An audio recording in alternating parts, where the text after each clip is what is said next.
I want to welcome everyone here. I want to thank Caroline Smith and Sue Rowe for helping to organize this panel, and for all of the rest of the staff who are staffing this panel, and everybody at Yale Ventures.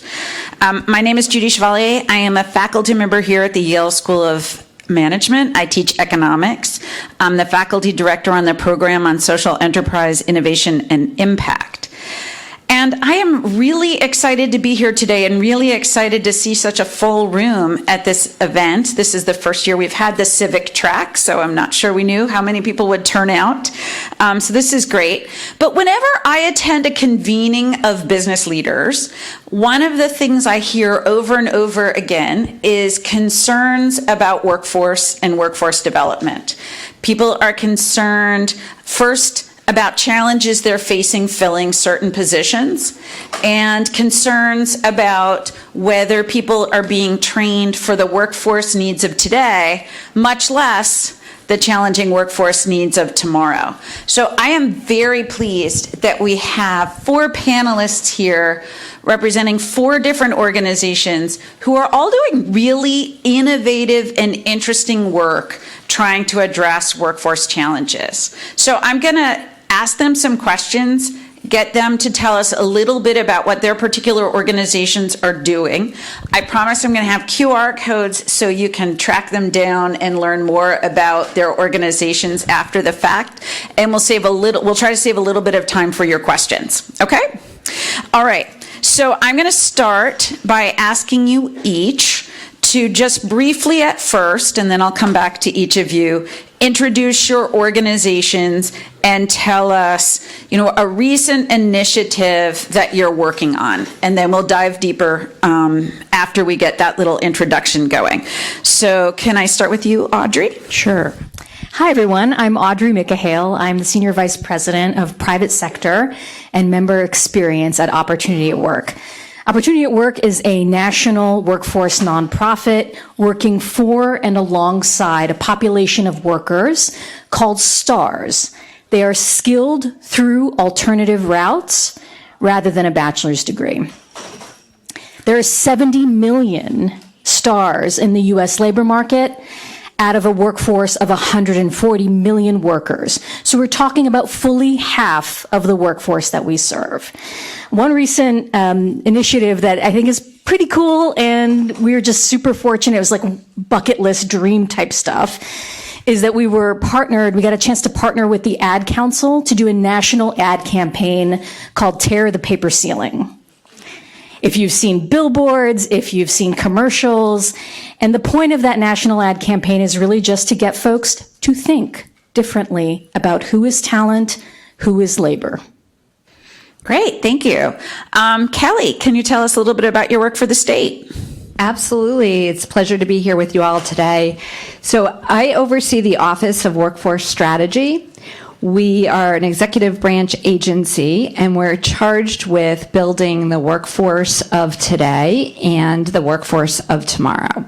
So we oversee a state strategy that is really comprehensive, building out creating pathways to meaningful jobs for everyone, no matter where they sit. So when I think about workforce, I think about kindergarten through retirement. And there's not a lot that workforce does not touch in that process of learning to be in the workforce and being in the workforce, changing jobs, upskilling, and keeping current. So we do oversee the state strategy that we just updated and launched several weeks ago. So I'm excited to share a little bit more with you about that. Great, thanks. And Alex from Jobs for the Future. Thank you so much for having me. I'm the Associate Vice President of JFF Labs, which is the innovation practice within Jobs for the Future. JFF is a national nonprofit organization that is transforming education and workforce systems in pursuit of economic advancement for all. What we mean by that is working with organizations like OWS, like Opportunity at Work, community colleges, workforce boards, policymakers, basically every kind of institution that touches touches the way in which somebody moves through the course of attaining training, finding their way to a quality job, and then to the next one and to the next one in this country, so that that system works better for everybody and makes sure that everybody has access to a quality job. Our innovation that I'm excited for us to talk about today is our work on artificial intelligence and the future of work. We stood up a new Center for AI and the Future of Work within JFF just about two-ish years ago at this point. And we've been doing a lot of work since then, so excited to talk more about that. And I'm a very proud SOM alum, class of 2011, and really excited to be back. Thank you. Speaking of proud SOM alums, we have Michael Nagello. Hi, everyone. Michael Nagello from the Eastern Connecticut Workforce Investment Board, or EWIB for short. First of all, thrilled to have the invitation to speak and to share the stage with these three women. Kelly and I work very closely from the Office of Workforce Strategy and very much admire the work that Opportunity at Work and JFF do. So EWIB is one of 5 regional workforce investment boards in the state of Connecticut. We serve a 41-town region, essentially covering the eastern third of the state. We're the largest workforce investment board by geography, but the smallest by population. Our vision is really twofold. First is to make sure that every worker has the chance to get a job that pays a living wage and leads to a fulfilling career. And the second is that every business has access to the workers that they need to thrive. I guess the innovation that I would talk about that we've been working on and kind of building on the last several years is called the Manufacturing Pipeline Initiative, or the MPI. And we created that in 2016 when the biggest employer in our region, Electric Boat, announced that they would be hiring tens of thousands of people over a period of a few decades based on contracts with the Navy to build nuclear submarines. We pretty quickly realized a couple things. One was that we didn't have the population in our region with experience to fill all those manufacturing job openings. And the second was that the kind of more traditional semester-based training program was not necessarily meeting the needs of workers or businesses in terms of getting people into work quickly. So, we set about changing that, working with partners, kind of designing a different way to do it. And I'm looking forward to talking more about that with you all. Great, thanks. Okay, that was to wet your whistle and get you a little excited about what our panelists are working on. Since we have a lot of tech folks here, I'm going to start with you, Alex, and maybe you can tell us more about your work on AI, and in particular, what are the biggest challenges you see with AI in workforce, and how your work on AI fits in with the work at JFF and JFF strategy more generally. Yeah, I'm happy to. So our focus on AI started before ChatGPT burst on the scene as part of the remit of JFF Labs, as I've described it. Our emphasis is on how emerging technologies are poised to change the way we work, the way we learn, and the jobs that we hold. And so we'd been paying attention to AI. I'd started to do some early work trying to understand how AI was poised to change jobs. And then that became a much bigger deal once ChatGPT burst onto the scene. And so our work and our areas of focus on AI really stem from the core mission of JFF, which we are a so-called intermediary. We are a systems level player. We are not the people that are directly providing training opportunities, for instance, but we are working with everybody else who does to try to lift up, honestly, and encourage examples like the ones that you've heard about on this stage already. So our focus on AI is largely around how do we center the conversation and the work on AI and workforce in a way that gets at what we believe to be some of the key challenges. And there are not a few of them when it comes to AI in the future of work. Everybody in this room has probably either directly experienced or is reading about questions about whether or not AI will displace or replace jobs. Those questions have accelerated now with the progress of the technology, especially agentic AI, greater progress towards so-called artificial general intelligence, for example. And as believers in human capabilities and in the importance of making sure that people have access to quality jobs and opportunities to build livelihoods, we are helping our partners navigate this future, both by saying, how can we start to understand and get ahead of the skills that people will need to thrive in the future so that everyone here, can marshal resources to prepare people with those needed skills, as well as to design jobs in a way that picks up on either uniquely human capabilities or the possibilities that are inherent when humans work in collaboration with AI tools, which we're now starting to see more and more. We're also asking questions like, where can AI tools themselves be really powerful accelerants of training outcomes or of career navigation tools? We're already seeing meaningful numbers of people. I think in our recent survey, about 20% of learners and workers in the general population of the United States have already used some form of AI tool to get a better job, whether that is to help them rewrite their resume or to write a cover letter or to ask questions of Claude or ChatGPT to say, what kind of career path should I choose? There's tremendous potential in doing that. And to be able to ask bigger questions about how our society is changing. What are the policy interventions that we need and that we can encourage? How do we build an evidence base to do that? How can we as a system come together to rethink structures like the early career when we know that agentic AI is potentially poised to, if it's not used well, to displace workers who are just starting out because it's capable of doing a lot of the work that we've traditionally given to people who are just starting out as a way of learning and building their careers. So there are a lot of big questions to dig into, and we are working alongside our partners doing things like research, building communities of practice, creating spaces for organizations to come together to exchange ideas, compare notes, say, what questions are you asking? How have you solved this? And in general, to be able to move the tenor of the conversation. I think one of the resources that is up there behind me we'll point you to our website on AI, which also includes what we're calling our call to action on AI and economic opportunity and advancement. That is a great one-stop shop to how we've been thinking about this and some of what we believe needs to happen across the field to move the needle on AI in the future of work. And it really boils down to this, which is how we evaluate the progress of AI, in our view, should be determined by whether AI makes us all better off.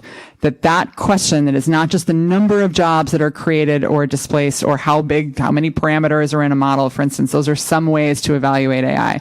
But we think the essence of the question that's not getting enough attention is AI promoting livelihoods? Is it promoting quality jobs, the kind of jobs that probably all of us have and would want for everybody to have? Is it making that possible? So that's some of the work that we're doing around AI. Terrific. Thank you. So Audrey, I'm going to turn to you. I think everybody was fascinated to hear about stars. And so I'm going to ask you to speak more to that. You might redefine it since we've had some folks come into the room. But can you tell us a little bit about your work with stars and how that feeds into your overall impact strategy? Absolutely. Thank you so much. Okay, so for folks who weren't here when we did the intros, STARS is a population of workers. It stands for Skilled Through Alternative Routes, rather than a bachelor's degree. And as we mentioned earlier, really quickly, 140 million workers active in the labor market in the United States today. Over half of them are STARS. And if you're anything like me, you may not have known that until just now. Right? But one of the things that we love to do is it starts with awareness building. So I mentioned the Tear the Paper Ceiling campaign. Part of that is really to get folks thinking about some of the unexamined assumptions they may have about workers. As I said earlier, who is talent and who is labor? And we would argue that folks who are skilled, no matter where those skills were developed, should be valued for those skills. So could I do a show of hands? Sure. Okay, quick show of hands. Here's the prompt. Think about the skills that you typically deploy day to day in your jobs. Did you develop those skills in school or did you develop those skills on the job? Who would say primarily at school? A few? A couple people? Yep, fair enough. Who developed their skills on the job? Look around. Particularly those of us who are a little bit further, you see my gray hair, a little bit further into their careers. Eventually, what you do day in and day out has so much more to do with showing up every day on the job doing the work than it does where you initially learned. Right? Okay, so if we think about the challenge of opportunity work has taken on, we are trying to, as we say, rewire the labor market for STARS. And part of that starts with awareness building. I talked about the campaign. The second stage, which we are starting to get into because awareness is building, is what we call behavior change. And in order to drive behavior change, now, friends, I spent most of my career in the private sector. I worked with executives, particularly in IT. And I would argue to you that even when I was working with CIOs and CISOs, Chief Information Security Officers, who were looking for what they termed entry-level talent, the JDs that they would write did not describe entry-level talent. So part of what we're trying to do is help employers understand, what does it look like to actually move on this issue? What does it look like to solve the business problem? Because yes, we think it's the right thing to do, to hire stars and to promote stars and to remove unnecessary bachelor's degrees. But we also think it makes very good business sense, because I started this whole thing with numbers, right? We have a math problem if we continue to view talent as merely folks with bachelor's degrees or higher. I don't have to tell you, you all know this is true. Particularly where the generic bachelor's degree is the requirement, right? Okay, so once folks start to become aware of what the opportunity looks like and the business case for it, then what do? So that's the next stage of our work, doing research, writing case studies, bringing groups together, as in the States and with private sector, into these coalitions that work together to solve the problem. Because make no mistake, it's not as simple as removing the bachelor's degree. This is a multi-year, multi-phase organizational change issue. I'm going to ask a rhetorical question. When we talk to folks who are leaders, who are in the C-suite, or even in HR, people in culture teams, when we ask them, does this make sense for you? Sure. Why aren't you already doing it? Well, it's too risky. All hiring is risky, my friends. All hiring is risky. So how do we think about risk differently?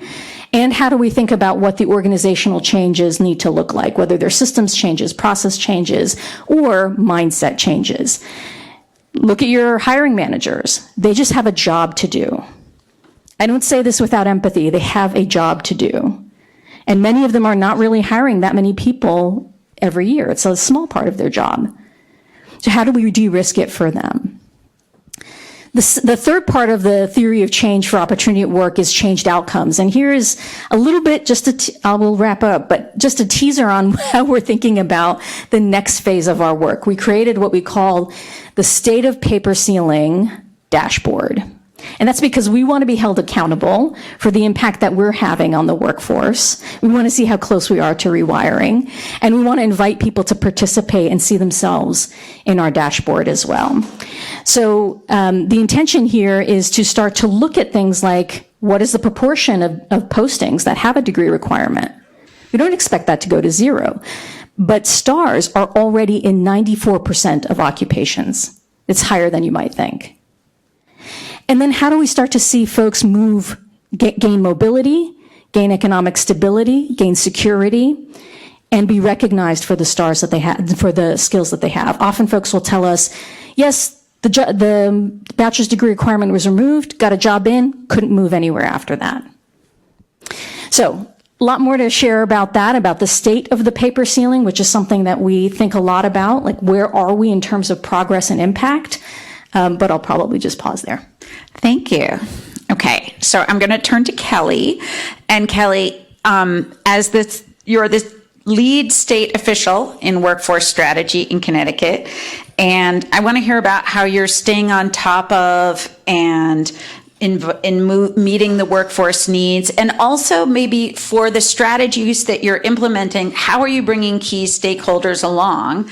And of course, given that we're in the great state of Connecticut, but many of these people are from other places, what are the lessons that you're learning in Connecticut? Yeah, great, thank you. So just to pick up a little bit on what Audrey was saying, is we do have a numbers problem, right? Connecticut has, on average, month to month, about 75,000 open positions. We have one of the lowest unemployment rates in the country, and we have one of the highest labor market participation rates in the country. So when we start thinking about doing the math, how are we going to fill these roles? So then we start looking at what are the roles that we need to fill and what are the skill sets of those roles. And that's really where the key component of our strategy comes into play, is that we are business led. We are not sitting at the state of Connecticut kind of deciding what needs to be done. We're going out and we're mobilizing our business partners across the state through regional sector partnerships. So currently there's 14 of them across the state of Connecticut in manufacturing, healthcare, IT, logistics, construction, and engineering. And this is a table that we set. This is how we engage our businesses. We set a table where they tell us what they need for economic growth and stability. 99% of the first conversations are around workforce. We need a workforce that meets our needs of today, and we need to build a workforce system that will keep up with the ever-increasing fast pace of change, right? And when we think about our education system, it looks pretty much today like it did hundreds, if not 1,000 years ago, right? And so how do we mobilize and change such deep-rooted systemic institutions to be able to be reactive to the changing needs? So this is where we bring our academic partners around that table and then bring in intermediaries who can speak academic language and business acronym, right? And if you think about how typically we speak different languages when we're in academia and business. So we need an intermediary who can make those adjustments. And once we have that happen, the changes are powerful. And it creates these long-term relationships and a system by which we can refresh what we need to do in academia. So I'll give you just a couple examples. So one of the programs that we launched is the Tech Talent Accelerator. And this is a program where we looked at 26 institutions. We've now run it twice. We're in the process of running a third Tech Talent Accelerator really focused on AI, which will then extend beyond just the tech companies that we serviced within the first tech accelerators, understanding that every company today is a tech company at some level, right? And so this is a place where we get academics and business partners at a table, and the shock and awe on academics' faces on occasion around what they think employers need and what skills they're developing in the classroom really miss the mark in preparing people for the jobs of the future. So this is something we're really passionate about, is aligning our workforce system and building out the durable, lasting relationships that are going to build the skills of the future. And not just in higher ed, but across our K through 12 system, through our associate degree programs in our community colleges, really understanding that we need to expose young people, and the younger, the better, to what opportunities there are. And we think about some of the populations that are sitting on the sidelines. They have not been exposed to all of the things that we can do. I remember thinking what I was going to do when I graduated college, and believe me, this was never even a thing, right, that anybody looked at. But we have to get exposed to those jobs early on. We have to have opportunities to engage our students in exploration and how that it fits their interests and skills.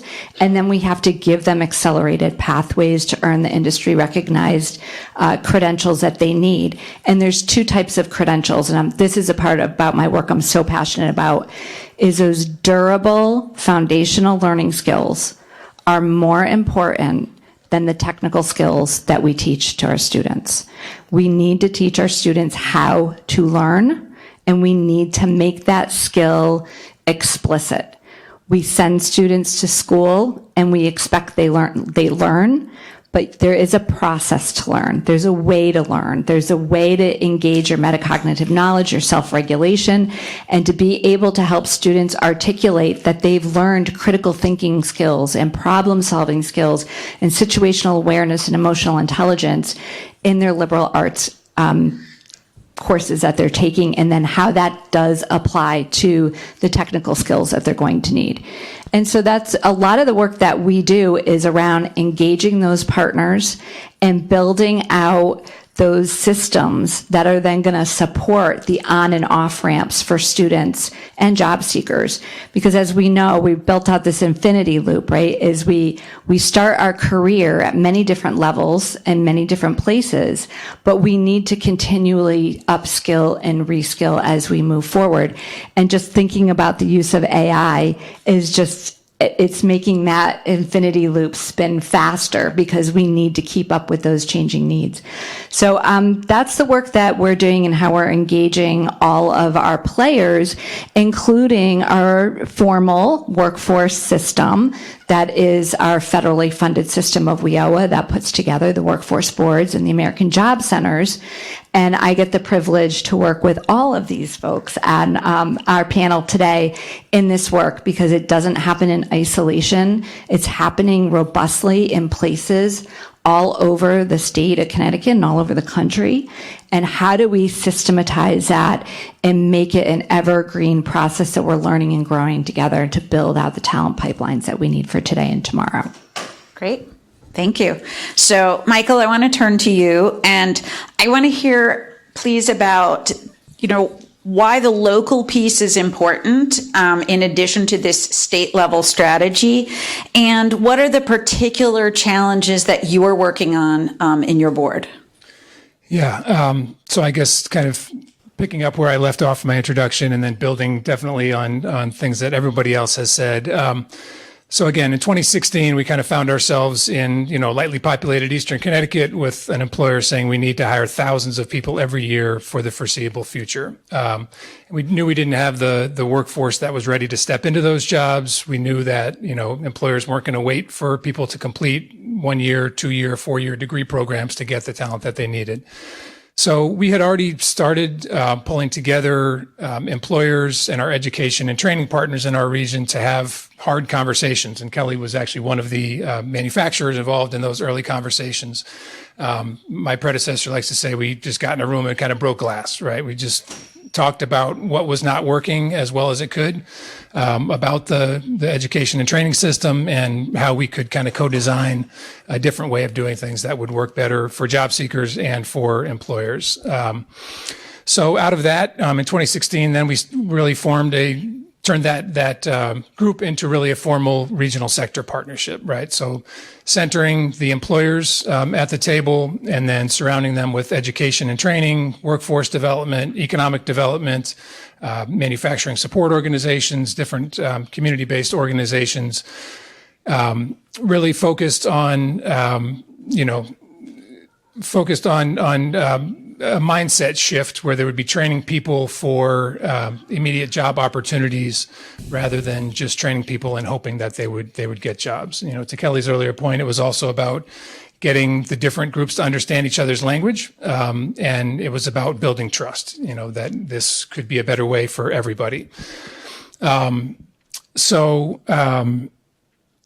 I guess just building on the point about training for immediate opportunities, right? So it was really a shift away from kind of the old train and pray approach of setting a schedule, education or training schedule in advance and hoping the jobs would be there on the back end, and making that really a responsive system that would that employees or workers knew that when they trained and they succeeded, they would have a job waiting for them on the other end. And it was really became a just-in-time system for employers, that they would get the talent that they needed with the training they needed when they needed it.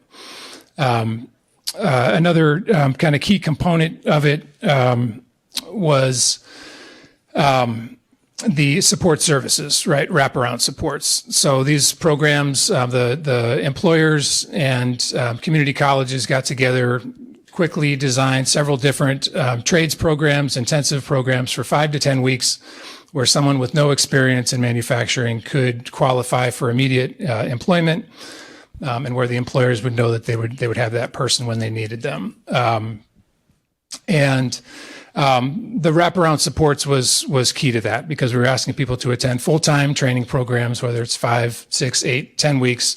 And we wanted to remove the barriers that might get in their way of enrolling, persisting, and completing. So we provide services to help with transportation, childcare, other things that might prevent them from doing that, those kind of life challenges. And then we also provide a training stipend, and that's based on attendance. So again, full-time programs gives them a little bit of a financial boost to get through that program, and also is a signal to employers that this is someone who is dedicated, who's committed, and who's responsible in that work type of environment. So the results of the MPI since 2016, we've trained over 4,000 people in those short-term training programs. About 80% of them had no previous manufacturing work experience or education or training, but 90% successfully completed training. 95% of those have been placed into employment on entry-level, mostly entry-level trades jobs on pathways to kind of a middle-class career. So it's been really successful. And then, based on the early success of that, we kind of realized we can't just look at adults. We need to build that future workforce pipeline. And more recently, there's been a lot of attention in Connecticut on disconnected youth. So the Dalio Education and Boston Consulting Group put out a report a couple years ago that found that there were about 119,000 young people ages 14 to 26 in Connecticut who were either disconnected from education or work or were at risk for disconnection. And that's about 1 in 5 young people in the state. Career and technical education programs have proven that they can increase student engagement, they can increase attendance, they improve academic achievement, and then ultimately post-secondary and employment outcomes. The technical high schools do an amazing job, but honestly, a lot of 8th graders, when they're choosing high schools, are not thinking about these things. The tech high schools also have waiting lists, and then finally, there are 15 comprehensive high school students in the state of Connecticut for every 1 technical high school student. So that's where we came in with what we call our youth workforce pipeline programs. We took that MPI, Introduction to Manufacturing curriculum, and we work with comprehensive high schools to embed that in the programs of juniors and seniors. We also have a healthcare youth pipeline program that trains CNAs, or certified nursing assistants, EMTs, and other entry-level healthcare workers. Juniors and seniors, that's our target population. We think that's really, really important because while a lot of, I'd say, high schools, parents, and students have moved away from kind of that college or bust mentality, there's still a lot who haven't. But the reality is that the percentage of recent high school graduates who immediately enroll in college has dipped below 65% within the last 5 years, and that 40% of people who enroll in college drop out. So those juniors and seniors are going to be the workforce, sooner rather than later. So I can talk a little bit more about that program later. Great, thanks. Okay, this has been really helpful. So we've talked about getting people into productive and fulfilling jobs that will fuel economic progress. And so I think what I want to get from each of you is just a little statement about what we need to do to make progress and who needs to do it. And I'm going to maybe start with Alex with JFF and, maybe talk about positive ways that, we hear a lot about the challenges of the future of work with AI. What are the ways that we can harness AI to accelerate access to quality jobs? Sure. Thank you. So we've talked about some of them already, right? That AI itself is a really powerful accelerant. One, I don't think this term has come up yet on this panel, but it is in the air a lot in our space, is the idea of skills first or skills-based hiring and advancement, which is directly aligned with the work that Opportunity at Work does. Essentially to be able to say, if you are moving people into work or up through a career trajectory, do that on the basis of their skills. And how do you really understand and decompose people's skills profiles to be able to track alignment of the work that they've done already, the experience that they've built. That is really hard to do if you're just reading resumes, or even if you're using traditional applicant talent management systems to be able to do that. AI that can make meaning of natural language processing, for instance, and crunch all of that data and make it structured in a more meaningful way can be a really powerful accelerant to that. That is easier said than done. I think the space is still trying to figure out what it looks like to do that at scale. But there are a lot of really innovative startups and other, enterprise grade companies that are trying to crack that nut right now. That's really exciting. And I think some of it is, how are we more deeply understanding, and this has also come up here already, what are the skills that people really need to be able to thrive in the future? And Kelly talked about it a little bit just now. It's very tempting to focus on technical skills that can be easy to train for. And what we hear and see from employers over and over again, and I think will be even more acute in this age of AI, is that actually the skills that people will need are resilience, lifelong learning, adaptability, innovation, creative thinking, communication, collaboration skills, which allows you to really get underneath the domain that you're working in and to say, how might I work with an AI agent? How can that be a partner to me in a way that augments my work, that not only makes me more productive, but actually allows me to more efficient, for instance, but actually allows me to create new products, services, even whole new businesses. We're starting to see in the survey data that I mentioned earlier, that 1 in 12 American workers and learners has already used AI to start or grow a business. That number is over 1 in 10 among people of color, which is really exciting. And so even just to be able to frame, especially on a day like this, entrepreneurship as a pathway to build livelihoods, to whether you're building an AI-enabled solution or any other form of solution, using AI can also help entrepreneurs leapfrog over growth hurdles that they might otherwise have faced. If you can use an AI tool as a force multiplier for your sales function, for instance, to allow you to reach many more prospective buyers or clients for your services, then maybe in the near term, you're not adding a salesperson, but you're adding more customer success people because you've got new business. We're starting to see that change anecdotally. And so I think it comes down to looking at these questions, as we were saying earlier, through the lens of economic opportunity as one of the many lenses that we bring. For AI in particular, to be able to say it has to be about what we would all want this to be about, is creating a world that's better for all of us. And that means doing new things with AI, not just taking advantage of how it makes us all more efficient and more productive, although that is wonderful, to be really clear. And I use it in that way all the time. I'm sure you all do too. But we have an opportunity to build in really exciting ways. And we've got a lot of builders in the room here. And so to be able to think in terms of how do we build new things, new scientific breakthroughs, new products and services and understand the ways in which we can uniquely tap into the potential of humans, the work that either only humans can do or that as a society or as a company we believe will be most valuable when it's done by people. And how do we marry that up with growing technical capabilities that allow us to force multiply the impact of those people? That, I think, is how we start to crack the nut. And the one other thing I would add to this, which is a theme, I think, throughout the conversation so far, is that it has to be about cross-sector collaboration. And again, this room is a great example of that. You've got people from venture, people who are building startups, people from the academic setting. You've got people from all different walks of life. And the more that we can translate amongst one another, understand what we all need, and get really underneath what it takes to train somebody for a job in manufacturing so that the job will actually be there for them when they're done with their training program. How do you find the right match of skills to be able to marry it up with the job so that that happens? That takes this kind of really deep understanding and cross-sector collaboration. AI can make you better at that. It can help you ask better questions, for instance. That's another way to use these tools. But at the end of the day, all of us showing up and sitting down around these tables together and getting underneath what we all need with this lens of, we know we want the end result to be a world where everybody has access to economic opportunity. It's not easy, but it's really important. And I'm so admiring of my fellow panelists, because this is the work that all of us are doing day in and day out. And it's the best work there is. Great. Okay, Audrey, how do we get to the end state? Okay, it's going to be a lot of hard work. No, I want you to feel encouraged.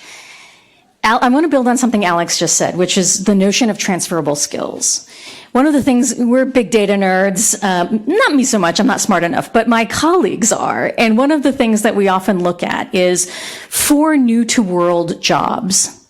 People are constantly wondering, where are we going to find the skills? Where are we going to find the folks who are going to fill these new to world jobs? And that's one of the perhaps the best opportunities that folks in this room have, is to think differently when the truth is post-secondary doesn't have a clear pathway from school to that new to world job.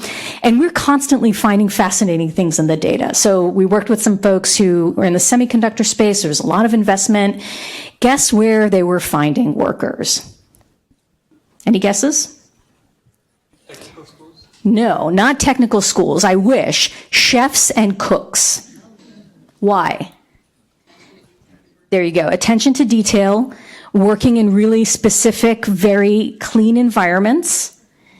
We see examples like that all the time.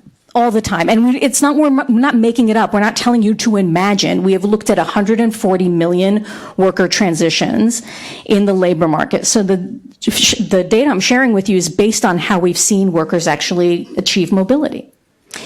Okay, so what do? Well, let me give you the briefest history. Between 2000 and 2020, STARS lost access to nearly 7.5 million jobs. These are not surgeons. We're talking about event managers, human resources managers, computer support specialists. These were jobs that didn't used to require a bachelor's degree, but we started to see that shift dramatically in the Great Recession for understandable reasons. The problem is it's a hack that's broken. It doesn't work anymore, if it ever worked. From 2020 to 2025 to date, we've seen STARS regain over 750,000 of those jobs. So we've started to turn the tide. People are starting to become aware of skills-first practices. They're starting to understand that there is such a thing as skills adjacencies and transferable skills. And if we think creatively and look at the data, we're going to find some good stuff. So what do we do next? We think at Opportunity at Work that we can create mobility for 10 million workers by 2030 by pulling 3 levers. The first, let's keep going back to those jobs that really don't need a bachelor's degree and remove those requirements. That's probably the lowest hanging fruit. The second option is for those jobs like the CNA jobs and those where there's so much demand and not nearly enough folks doing the work. We would argue those are skill jobs. Low wage does not equal low skill. So if we just took 3 of those jobs, 5 of those pathways, and started to pay people for the skills that they possess, we would chip away at that 10 million number. And the third is probably the one that you're going to all have the greatest impact on, and it's the new to world jobs. If you have a new to world job that didn't exist 5 years ago, 10 years ago, ask yourself, what does it really look like to be successful, and what do I genuinely need on day one? I've been a hiring manager. I'm sure many folks in this room have been, and we all want to find the ideal purple unicorn person. But really think about what you need that person to be able to do on day one, and take seriously that we all as employers actually need to invest in our people, invest in their mobility internally and beyond the 4 walls of your organizations. So if we do those 3 things, we're going to see tremendous mobility for workers. We're going to see more vibrant organizations. And again, I'm not telling you to do this stuff because it's the right thing to do, although it is the right thing to do. What we're asking you to think about is the health and well-being and growth of your organizations. I have genuinely seen companies start to stall out because they can't find enough people. You heard Kelly say, Connecticut is a state with very low unemployment and very high labor participation rates. So let's think about the creative ways and the breaking the hacks that don't work anymore, ways to bring more folks into our organizations, invest in them, and drive mobility for them and for your companies. Thanks. Okay, so Kelly, the other 49 states do not have you. So I'm hoping that you can tell us, what do you think are the most important levers that a state government has? And, share that with the other 49 states. Absolutely. And it is true. Connecticut is the first state to have a comprehensive state strategy around workforce development. And we've seen that become replicated in other states. And I think one of the reasons why this is so powerful is because there's so much great work that's happening that you've heard up here, but we don't understand where to engage and who is on first base, who's on second base, and what the strengths and weaknesses are of all of our strategic partners in this space. And so one of the levers that the workforce strategy does is really provide a detailed layout of what needs to be done and where, and then providing opportunities to understand what are those best practices and how do we leverage our partners for the strengths that they have to help us engage and have a comprehensive systems shift. And this is really complicated. So I usually tell people my day job is herding cats, right? Because there is so much happening. We did a quick high-level overview of workforce programs within the state of Connecticut. 20 different agencies, 250 different programs that had workforce components to them, over $750 million of grant funding over a 3-year span. But could you find any of that data anywhere or understand what agency or what community-based organization or what higher education institution was doing what? So that is the power of the leveraging of a strategy that people can ladder up to. Now, the second lever is data, and it is very difficult to get data. The governor asked me, what is our workforce systems output every year?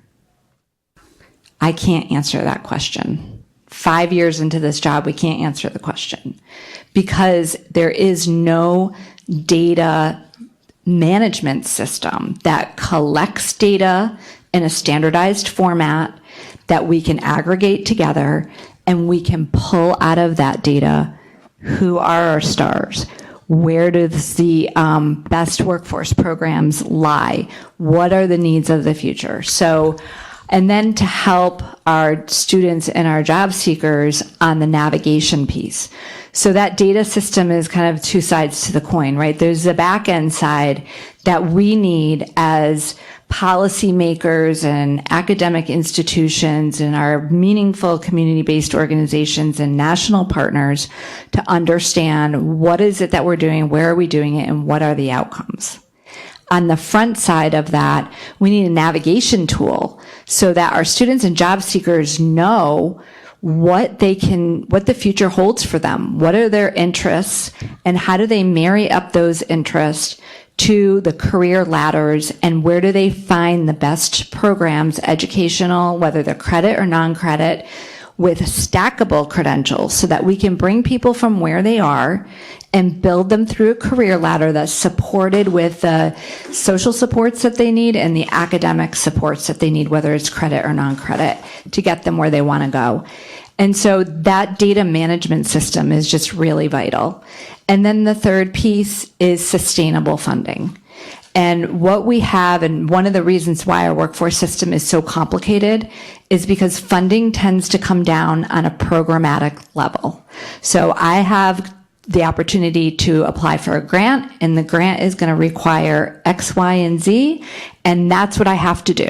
So I'm going to build a program that meets the needs of that grant application. It might not actually meet the needs of the stars and the students that we're trying to serve in the best, most robust way, but we're confined to that funding source.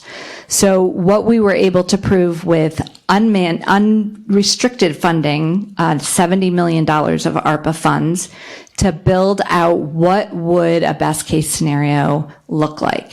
We built a single virtual front door. Over 40,000 people have walked through our virtual front door looking for job training programs and educational pathways.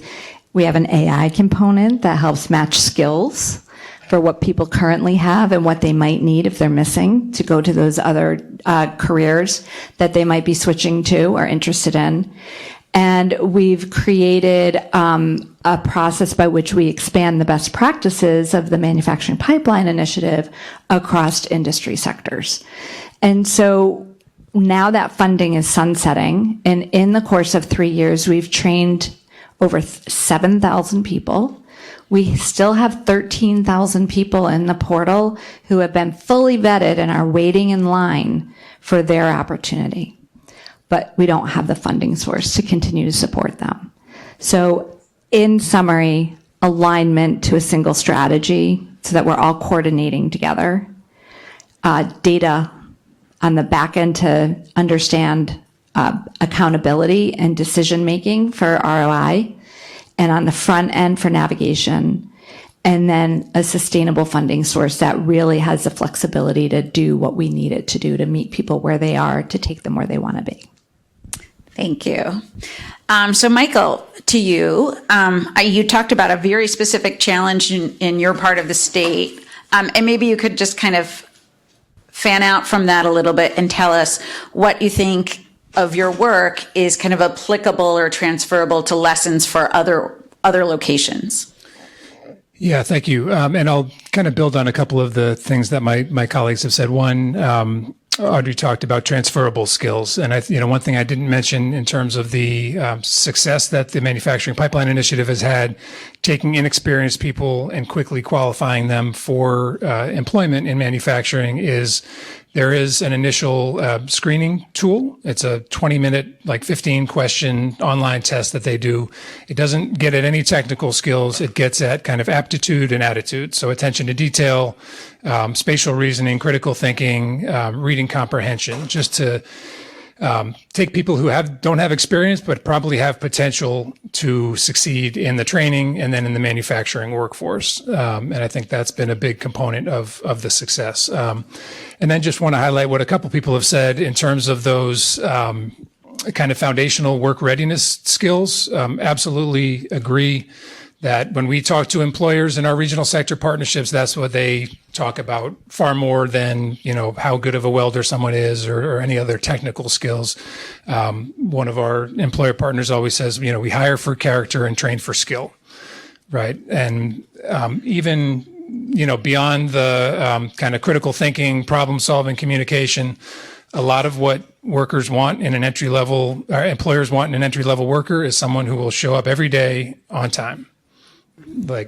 We hear that all the time, that they just want someone who shows up every day at the right time. So we make sure to, infuse that into every one of our training programs. So in terms of the youth pipeline programs that I mentioned, we offer those in manufacturing and healthcare. We're rolling one out next fall at a few different high schools for early childhood education. But, we found that people who have those, basic work readiness skills, a little bit of the foundational technical skills, and a little bit of exposure to the workplace, that they can get on a career pathway right out of high school, right? They can get that entry level job that can then, whether through a degree or not, advance them to more of a middle class career. And I know Kelly hears me talk about them all the time. I'll talk about this little high school up in Thompson, Connecticut, in the northeast corner of the state, called Turtelot High School. And they have 180 students in grades 9 through 12. It's a comprehensive high school. They offer 13 different career pathway programs. I talked about college or bust, right? Some schools still, pretend like all of their kids are going to college. And Turtelot, they don't shy away from the fact that almost 50% of their students, their graduates, do not go to college. And they do everything they can to get those kids on a career pathway right out of high school. And, the results are really amazing in some cases. The first certified nurse assistant cohort that they did, in partnership with us last year, they had 14 students. These are, keep in mind, all juniors and seniors who are mostly struggling academically and have no plans for college or career after graduation. 14 students enrolled in that CNA program. Every single one had better attendance at school in the semester they were enrolled in the CNA program than they did in the other semester that year. Every single one passed the CNA course with an 88 or better. Every single one completed their clinical hours. Every single one earned their CNA certification. And this was while 4 of them were failing a core academic course. So, we know that these programs engage kids and at-risk kids, right, in a way that a lot of the kind of old-time academic, programs do not.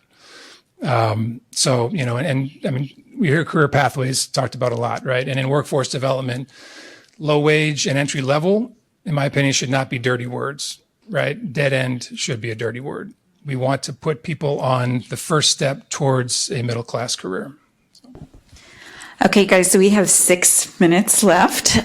So what I'm going to ask from each of you to finish up is sort of 1 minute each. We have a room full of investors, entrepreneurs, philanthropists, students, people doing systems work. My favorite time of class is assigning homework. So maybe you can just tell them one thing that you want them to do, either a resource to check, something to look at, some way to engage with you, or, something they can do actionably in their jobs. So Alex, I'll start with you again. What we haven't talked about as much today is there is a market here. We're at the Yale Innovation Summit hosted by Yale Ventures. JFF has an in-house venture investment fund that invests in early stage companies that are building solutions for the future of work. There is a marketplace here, and it lands in how can we build out solutions that can serve as the backbone for these efforts that all of my colleagues up here have talked about. Because right now, as I think you've heard today, we leave way too much of this to chance. We're talking about not just people's economic security and futures and livelihoods, but really the competitiveness of this country and of our world. And right now, it is belt and suspenders and paper clips and duct tape, and it's too much left to chance. But innovators like the people in this room can help us build solutions that can solve some of these problems. So if anything that we've said to you is interesting, learn a little bit more, talk to one of us after the fact, get curious, lean into your own experience where you have it, because we all have it, and start to build some stuff that can help crack the nut of the challenges that we've talked about today. Awesome, thanks. Audrey? As I said, we love our data at Opportunity at Work. So if I could ask you to do one thing, it would be to look at one of our data tools. We have 2 that I'll mention. One is called Starsight, and that is STARSIGHT. It's free to use. All the stuff is free to use. What I want you to think about is where are stars in your area, in your neck of the woods. So we've mapped that data in Starsight down to the neighborhood level. We have also looked at career pathways, just as I talked about. Where are folks, what's the role you're trying to hire for? What was the predecessor role that got them there? Just to give you some thinking about and some ideas for how you might source talent in the future. So that's Starsight. The other one, which we flashed up on the screen earlier, is called our Star Mobility Compass. And that one is a bit more of an aspirational call to action. If we want collectively to create mobility for 10 million stars in this country by 2030, and we pull those 3 levers I mentioned earlier, removing degree requirements, moving folks up in terms of wages for current roles that are low wage but not low skill, and thinking about new to world roles, that's a data visualization tool that can help you think about in your context, how might you create mobility opportunities for more workers? Kelly? It's a great question. Thinking about the sustainability of our workforce system and how we support folks who are do not have access to maybe the funding that they need to engage in these job training programs and the really limited amount of dollars that we currently have, and that number is going to shrink dramatically. How can we think creatively about a funding source to keep these programs and best practices moving and provide more opportunity for folks? And then how do we build out that data system that's really going to be robustly utilized by not just the state, but is a resource for all of you in the work that you do and how you align up to the strategies within the state? Great. Michael, you got the last word. All right. So I'll leave you with maybe two quick takeaways and one kind of call to action. One is just a return on investment argument, right? That Dalio Education, Boston Consulting Group report that I mentioned about disconnected youth, they estimated that if we reconnected the 63,000 disconnected youth to education or employment, that Connecticut's GDP would grow by over $5 billion. And we've seen this, locally with our MPI. We had an independent economic analysis done that since 2016, it's generated over 10,000 direct and indirect jobs with over 370 million in annual income per year, right? So these short-term workforce demand-driven training programs are a really good return on investment. The second is, I think we need to get away from you're either in a college camp or a not college camp, right? It's more nuanced than that. Like two things can be true at once.